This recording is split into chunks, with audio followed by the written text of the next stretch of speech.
Hi, I'm Leslie. And I'm Doreen, back for a special guest appearance. Yes, we're back together and we're going to jump right in. We're starting out with Married at First Sight. The honeymoon is over in more ways than one. Anyway, they are back. They're getting their neutral apartments. They've seen where the others used to live before they, got wedded was and not moved in always together. good. Yeah, you learned a lot about people from there where they used to live. Okay, we're just going to jump right in with Mitch and Kristen. And they were like on the outs. Mitch was not attracted to her. It was like, Now he's in. and all of a sudden, like, feel like we even missed it. We kind of went away for a week. We came back and we missed all the good stuff. We come back and they're suddenly into each other, all lovey-dovey, attracted, and they seem better than ever. Yeah, I'm still, I think he's interested. For some reason, I have a sense that something is up. And I know that I was the one who said that at the end of the day, because he has no experience dating, at the end of the day, she's going to be like, forget it. And he's going to be like, wait, you're the only woman who ever accepted me for me. But there's something recently going on. Something in his eyes, even though he's like, yes, I love you too. He's hugging her, or not I love you. I'm sorry. Yes, but he's acting like he's really into her. He's really a weird bird. And I think she's going to be like, I can't, it's too much. I don't know. I was like, ew, when you have to sit down and actually have a conversation about when you're going to consummate, I just was like, ew. And then they're like, okay, I don't want to try out. Let's go. And you're like, oh, okay. And his apartment. They had sex. So they had sex. They did have sex. That's such a surfer dude. But oh my God. Forever single. I have a 22-year-old son who's a slob when he cooks, and to look at that stove that was gross. For a 40-year-old man, and like when you get into this, somebody's coming back to see your house. You can't even Windex it. Pay a cleaning lady, do something. Yeah. That was gross. I don't know. I might have hit the road after that. No offense. I don't know. But Kristen's happy. She's happy and she's into this. She's into it 100%. And I'd give her credit. But they have no plans beyond the 8 weeks, and that did not make Pastor Cal. You could see he visited everyone, and you could see his job was on the line. He was pushing for everybody. He wanted but they have no plans beyond the 8 weeks, but at least they're still together and happy, and Mitch is attracted to her, obviously. So there you go.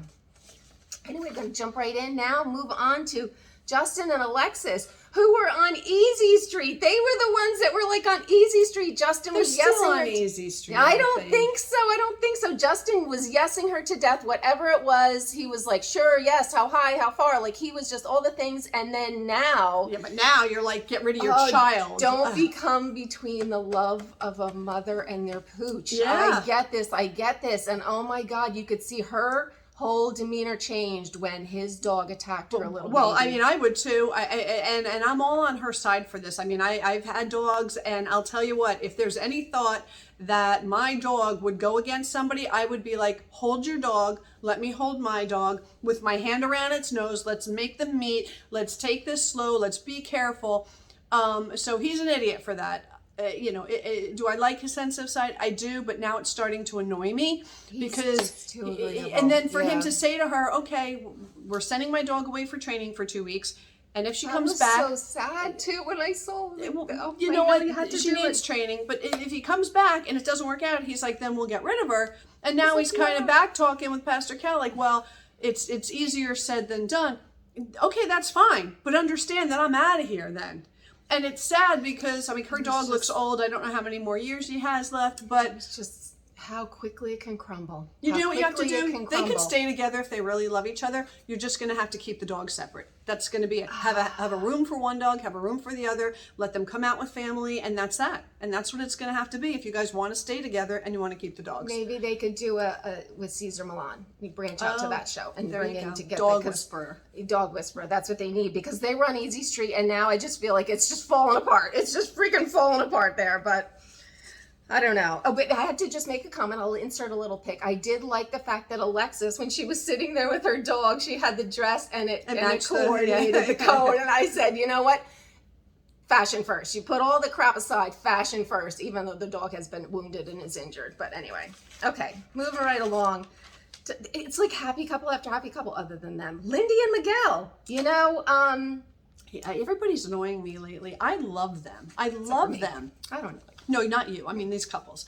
Lindsey and Miguel, I loved, and I was like, I want them to be forever. And I you know what? Actually, I take that back. I am still happy because Lindy kept getting triggered every time they said decision day. And now they're calling it vow renewal. I think that is brilliant. Yes. Brilliant. Especially if you like them. You say, you know what? You got to have the positive thought. We are only going forward. This is all positive, and it's our vow renewal day. I love that. So cheers to you, Miguel, for coming up with that. That was genius. They seem like they're doing great. I know it can't last. I even like him with the glasses. I mean, and she's embracing his very dorky Dungeons and Dragons and all the games and things. And they seem like they're doing good. I'm a fan. I mean, I am a fan. That alter ego thing. I question him a little bit when he suddenly drops in and says, yeah, you know, hopefully. Like, I hear his hesitation because he's so logical. He's a very logical person, and he can't just feel and say, I got in this for the right reasons, I'm staying. I mean, obviously, if it goes to crap, you don't stay. But yeah, I think he's still got 1 foot. Yeah. Yeah. Potential. Yeah. But anyway, on to Nate and Stasha. I finally say her name correctly. She makes a Chunk of change. She makes a chunk of change. And that's with and he whispered what 150. 150. He's 150, she's 450. And his is probably not even 150 because he's a day trader, so I'm sure that's a very liberal 150. You know, he's whispering. I mean, I don't know if he's whispering the truth there. I don't think he's making more, but I knew she did No, well. I did I don't not think know she did that well. Yeah, I mean, her house is beautiful. I love that kitchen. Beautiful, and you know, he's funny. I think she really, one, he's gonna have to step up his house cleaning and game, and two, she's gonna have to learn to cut it a little bit. Yeah, it was already. I mean, the toilet seat was the contention. Who knew with all these things? But well, like you said, if he goes to the gym and he's tired, he doesn't want to take a shower, he wants to go to bed. Well, it's fine. When you're alone, well, now you're sleeping next to somebody. You want a stinky person next to you? No, you know. So either you get used to it or you don't. Yeah, I don't know. It was suddenly because Nate, he was so agreeable with everything, and now I think he's starting to be like a little more voice in his opinion. Like, no, we're gonna have to discuss that. It was a lot more. He's finding his voice a little bit, but you know, good old Pastor Cal making the rounds here. He was just like happy, like just going around finding out people are having sex and all things, and they have not. Who the ones who would think that they would have. After the shower scene, we thought they'd have sex. Things, yeah, you would think they have done it, but she's waiting, and I guess she's got a load of emotional baggage. That's what she keeps alluding to, that she has just got a bucket load of emotional baggage that she's going to spray on this guy. But it sounds like he's got his own load too, which he doesn't even acknowledge, which is even more frightening. But and then you know, Pastor Cal there like has to discuss the kid thing. I'm thinking, we're only a weekend, people. Do we really? I know, but see, I'm with Pastor Cal. You know me. It was date number 1 before I was married. Date number 1. Do you want kids? Because if the answer's no, I gotta go. Do you want kids? Is a fair question. Well, but and when you're 37. I don't know. I was like, give it a minute. It's a week. Let's let them consummate this. I mean, you would deal. think that the experts would match saying, okay, you want kids because you're getting older within the next 2 years, and match with somebody who says, what if you meet a girl who's older? Are you ready for kids in the next 2 years? To me, if experts aren't doing that, rewind, that's critical, you know, so. Especially when the girl is 37. That's what I'm saying. We're not talking 25-year-olds. We're talking you know, people in that's their going to be a major 30s. thing. Yeah. Anyway, on to the one couple that has struggled a little more than others.